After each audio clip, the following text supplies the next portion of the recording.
Guys, tapos na kami mag-iipot. Ayan. Tapos na kami maglinis.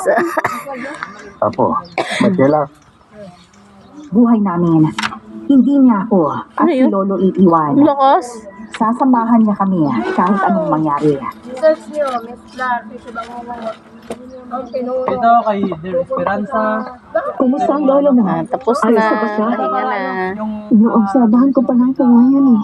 Pero sana po talaga kumayos na po at gumaling siya agad. Ang pinuno. Sana gumaling na kaagad si Mang Hernando. Pinagdadasal ko Kala ko Mang Hernandez. Salamat po pala. Para saan naman Gusto ko naglabas. Dahil kung hindi po kayo dumating. Baka po, patay na po. Saan kayo galing? Naipit na po kasi kami kanina eh. Parang habang tumatagal, mas lumalakas po sila. Para bang mas nagiging agresibo ang bawat pag-atake nila.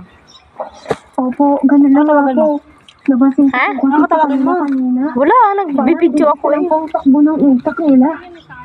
Ang tinutukoy mo, iisa lang ang takbo ng utak nila.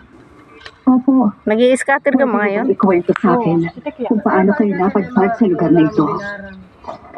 May matandang babae po kaming kasama kanina. Pero baka patay na rin po siya ngayon eh. Dahil napahiwalay po siya sa amin. Naawa nga po ako eh.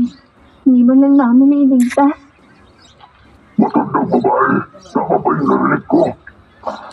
Opo, si Ka Esther po. Ang sabi Nini, niyo po kasi sa mag-hi ka akin, Nini. may pupuntahan po kami isang bari sa lugar na to eh. Puro may